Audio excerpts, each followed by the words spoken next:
दोस्तों एसएसएम यानी Shri stock market YouTube channel में आप सभी का बहुत बहुत स्वागत है, जहां आपको आईपीओ और शेयर मार्केट से जुड़ी हुई सभी जानकारी एकदम क्लियर और टू द पॉइंट मिलती है।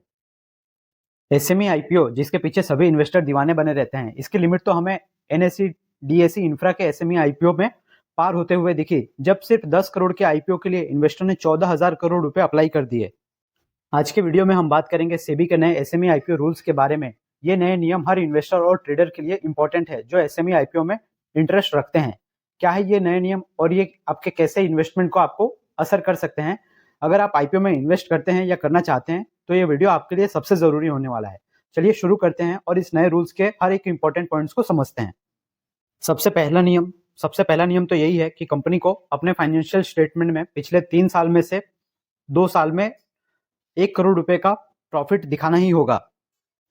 यानी कि अब लॉस मेकिंग कंपनियां जिन्होंने हर साल लॉस ही किया, उनके लिए आईपीओ लाना कठिन होने वाला है। दूसरा अपडेट ये है कि एसएमई आईपीओ में जो भी इन्वेस्ट करते हैं, अभी सिर्फ इसमें 1 लाख से ऊपर का अमाउंट रखा गया है।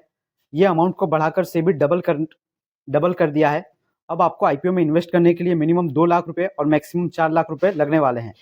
यानी इसमें अप्लाई करते समय अब आप जो भी अपना इन्वेस्टमेंट करेंगे वो आपको अपने रिस्क को देखना होगा। मिनिमम अमाउंट की ये जो कंडीशन है, इसके कारण बहुत से जो छोटे इन्वेस्टर्स हैं वो एसएमई आईपीओ से अब बाहर होते हुए दिख सकते हैं। तीसरा जो रूल बनाया है सेबी ने, वो है जो लिमिटिंग प्रमोटर शेयर सेल्स। यानी प्रमोटर जो एसएमई आईपीओ में अपना स्टेक सेल करते हैं, वो 20% से ज्यादा अपना स्टेक सेल नहीं कर सकते। और अगर किसी कंपनी के पास ज्यादा प्रमोटर्स है तो कोई भी प्रमोटर उसमें अपना जो है 50% से ज्यादा हिस्सा बेच के नहीं निकल सकता है। और अगर कोई प्रमोटर अपना 50% स्टेक आईपीओ में बेचता है एसएमई आईपीओ में, तो उसके बाद उसका जो शेयर्स होते हैं उसके लिए 1 साल का लॉक इन रहने वाला है। उसके पास बाकी जो शेयर्स है उसके 50% के लिए, और बाकी रिमेनिंग और 50% के लिए उसका जो लॉक इन है वो 2 साल रहने वाला है। तो इस अपडेट के कारण जो प्रमोटर्स छोटा छोटा आईपीओ भी लेकर आ जाते थे और ऑफर फॉर सेल पूरी तरह से लेकर आते थे, उन पे अब रोक लगती हुई दिख सकती है। चौथा जो नियम सेबी ने बनाया है वो है इस आईपीओ से जुटाई हुई जो रकम है इसका इस्तेमाल किस तरह से किया जाए। तो आईपीओ का पैसा प्रमोटर्स के पर्सनल लोन चुकाने के लिए नहीं किया जा सकता, और जनरल कॉर्पोरेट पर्पस जो कि नॉर्मली हर एक कंपनी लिखती थी, उसके लिए मैक्सिमम अपने आईपीओ का 15% या फिर 10 करोड़ जो भी सबसे कम अमाउंट है उसका ही इस्तेमाल किया जा सकता है। तो इस तरह से सिर्फ अपना कर्जा कम करने के लिए जो कंपनी आईपीओ लाती है उसके लिए भी यह स्टेप कठिन हो सकता है। पांचवा नियम यह है कि जो कंपनी का ड्राफ्ट रेड हेरिंग प्रोस्पेक्टर होता है डीआरएचपी, इसको फाइनल होने से पहले 21 दिन पहले तक कंपनी के लिए पब्लिक फोरम में इसको ओपन रखा जाएगा, ताकि इन्वेस्टर्स अपने सजेशंस या ऑब्जेक्शंस दे सके।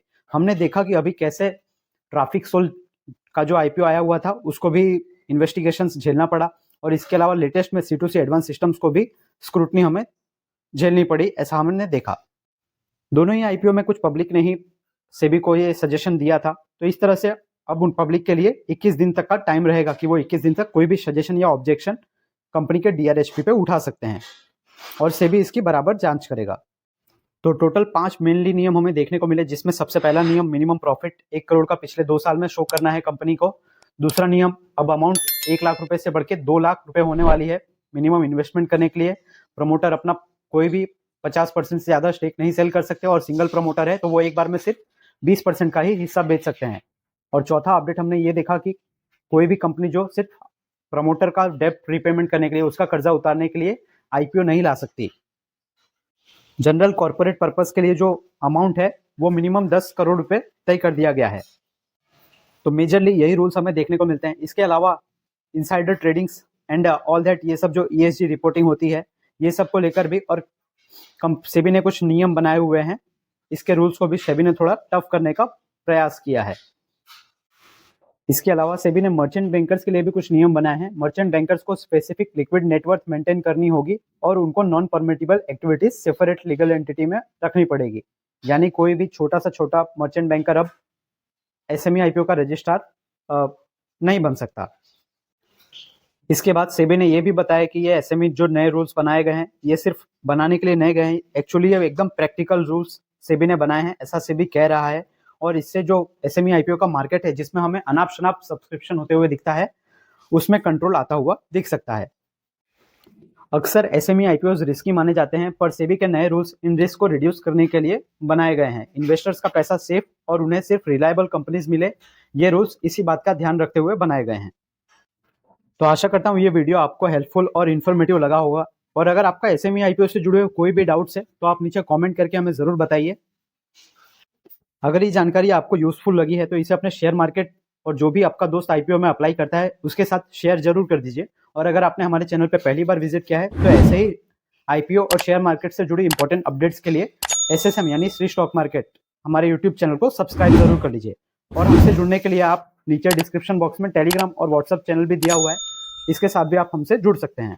मैं मिलता हूँ आपसे नेक्स्ट वीडियो में, तब तक के लिए आप याद रखिए, the more you learn the more you earn. Thank you.